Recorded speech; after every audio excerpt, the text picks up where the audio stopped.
തിരുവമ്പാടി നിയമസഭാ മണ്ഡലത്തിൽ ശ്രദ്ധ കേന്ദ്രീകരിക്കുകയാണ്. അതായത് നിലമ്പൂർ ഉപതെരഞ്ഞെടുപ്പ് ഏറ്റവും അടുത്ത ദിവസം തന്നെ പ്രഖ്യാപിക്കാനുള്ള സാധ്യതയാണ് കാണുന്നത്.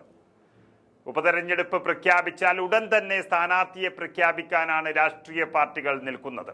അതിൽ കോൺഗ്രസ് ആണ് മുന്നിൽ.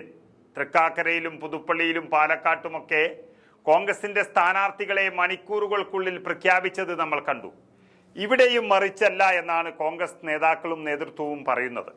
രാജിവെച്ച LDF MLA PV അൻവറിന്റെ പിന്തുണയാണ് നിലമ്പൂരിൽ UDF-നെ, പ്രത്യേകിച്ച് കോൺഗ്രസിനെ വലിയ ആത്മവിശ്വാസത്തിലാക്കുന്നത്.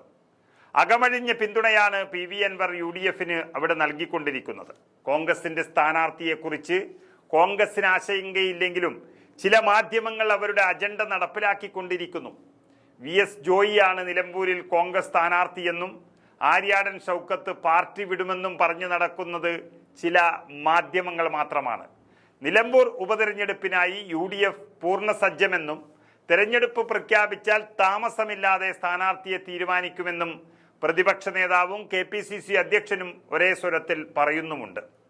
അൻവറിന്റെ പിന്തുണ UDF സ്വീകരിച്ചു കഴിഞ്ഞുവെന്നും അത് വലിയ പ്രതീക്ഷ നൽകുന്നുവെന്നും കോൺഗ്രസ് നേതൃത്വവും വ്യക്തമാക്കിയിരിക്കുന്നു. എന്നാൽ ഇത്രയും നന്നായി UDF-നെ സഹായിക്കാൻ രംഗത്തു വന്ന PV അൻവറിനെ UDF എങ്ങനെ തിരിച്ചു സഹായിക്കുമെന്നൊരു ആകാംക്ഷയിലാണ് രാഷ്ട്രീയ കേരളം ഉള്ളത്. അപ്പോഴാണ് ചില റിപ്പോർട്ടുകൾ പുറത്തു വരുന്നത്. PV അൻവറിന് കോഴിക്കോട് ജില്ലയിലെ തിരുവമ്പാടി സീറ്റ് നൽകും എന്നുള്ള കാര്യം. തിരുവമ്പാടി എന്ന് പറയുന്നത് കോഴിക്കോട്, മലപ്പുറം, വയനാട് ജില്ലകളുടെ ഒരു അതിർത്തി പ്രദേശമാണ്. അതിർത്തിയിൽ സ്ഥിതി ചെയ്യുന്ന തിരുവമ്പാടി മണ്ഡലം ഒരു കുടിയേറ്റ മണ്ഡലം എന്ന് വേണമെങ്കിൽ പറയാം. അത് വയനാട് ജില്ലയുടെ അല്ലെങ്കിൽ വയനാട് ലോക്സഭാ മണ്ഡലത്തിന്റെ ഭാഗമാണ്. പ്രിയങ്ക ഗാന്ധിയാണ് അവിടെ MP. മുസ്ലിം ലീഗിന്റെ സീറ്റാണ് നിലവിൽ അത്. ആ UDF മുസ്ലിം ലീഗിന് നൽകുമ്പോൾ തിരുവമ്പാടിയിൽ പലപ്പോഴും തോൽക്കുന്ന ഒരവസ്ഥയാണ് കണ്ടുവരുന്നത്.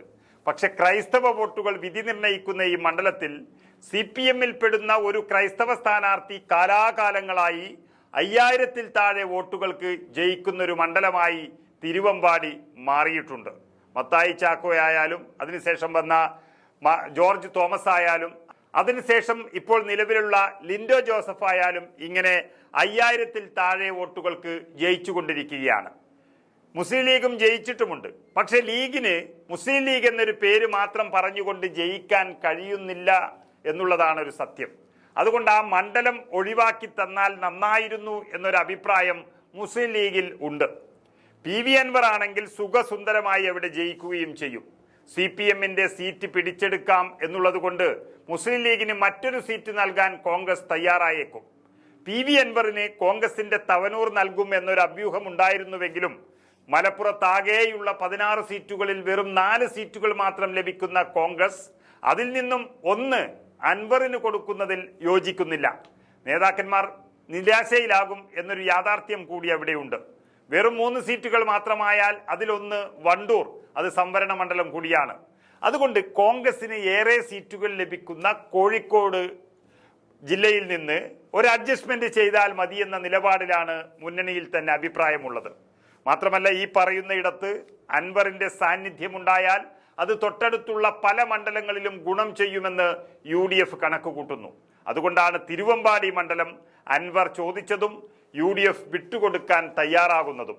ഒരു കുടിയേറ്റ മണ്ഡലം കൂടിയായ തിരുവമ്പാടിയിൽ പണ്ട് കോൺഗ്രസ് നേതാക്കളായ PP ജോർജും സിറിയക് ജോണുമെല്ലാം മധ്യ കേരളത്തിൽ നിന്നും പോയി അവിടെ ജയിച്ചിട്ടുണ്ട്. ഏതായാലും മുസ്ലിം ക്രൈസ്തവ വോട്ടുകൾ ശക്തമായുള്ള തിരുവമ്പാടി മണ്ഡലത്തിൽ അതിൽ രണ്ടിനെയും സ്വാധീനിക്കാൻ കഴിയുന്ന നേതാവെന്ന നിലയിലും UDF-ന് പുതുജീവൻ നൽകിയ നേതാവെന്ന നിലയിലും PV അൻവർ ആവശ്യപ്പെടുന്ന തിരുവമ്പാടി തന്നെ കൊടുക്കാനാണ് സാധ്യത ഏറെ.